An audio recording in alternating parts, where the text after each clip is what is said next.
welcome back to my channel. In today's video, I am excited to bring to you two recipes that will be great for this time of year around the holidays when you are entertaining your friends and family. The first recipe I have is a cheese dip, and this is like super simple in the crock pot. I just needed ground beef, some Rotel or the Great Value brand works just as well, and also 16 ounces of the Velveeta cheese.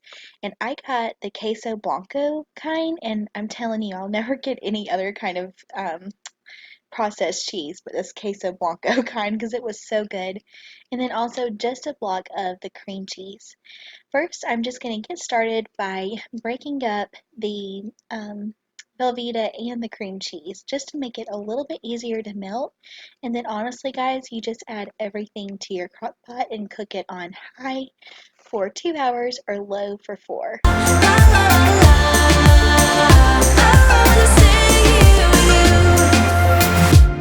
Tell me what you wanna do. Yeah, 'cause I'd do anything. I just wanna be with you. How can you make me feel this way? Don't let me down, down, down. It could be you and I want you now, now, now, now, now, now, now, now. Come let me hold you now. I wanna lay in your arms. Come let me love you now. Yeah, you're the one that I want. I wanna stay here. I wanna stay here with you. I wanna stay here with you. La, la, la, la. La, la, la,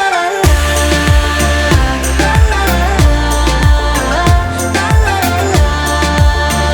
I wanna stay here with you. La, la, I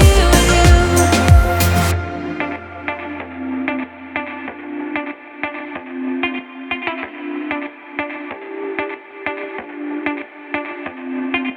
I just wanna hear you say that you want. Alright guys, so this is what it looks like whenever it is done. I'm just stirring it up really good.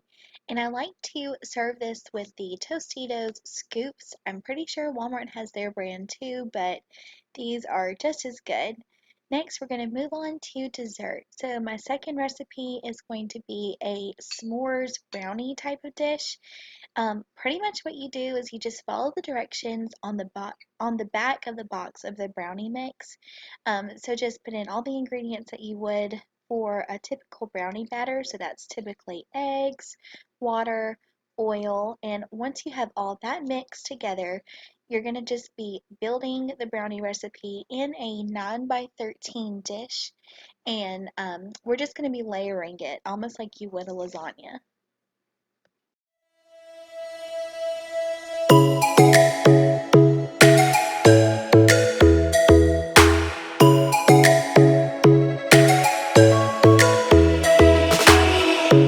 Lightning strikes by my window, hits my chest right in the morning, like a warning. Could have slept here for days. I felt your heartbeat, felt your mouth breathe, but it's not real. We were close to see the sun, but clouds got in our way, and so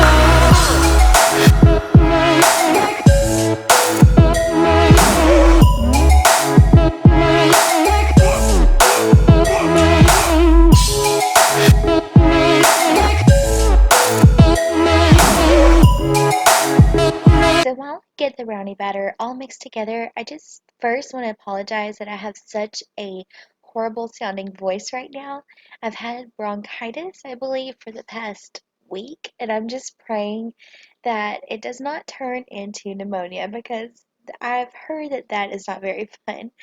But I do want to go ahead and share with you a few more of the ingredients that we're going to be using in this brownie s'mores recipe.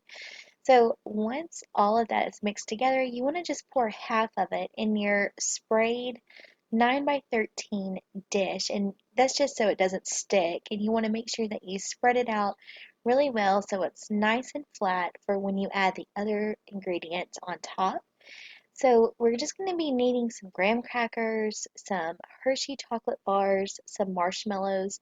The actual recipe calls for those like jumbo marshmallows, but I didn't have those on hand. So since I already had the mini marshmallows for like hot chocolate and some other recipes, I decided why not just try and use those. So that is what I did. I just decided to use what I have on hand because that is the best kind of recipe. So here first, I'm just going to layer the graham crackers over the half mixture of the brownie batter.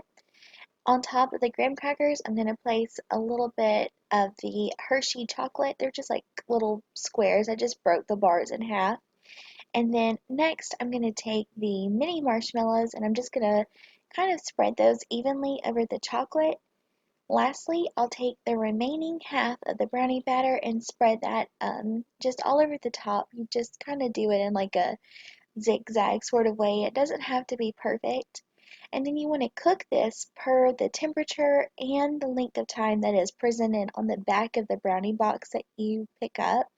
I think that most of them have like a fudgy or a cakey um, direction, so just follow whichever one that you picked up.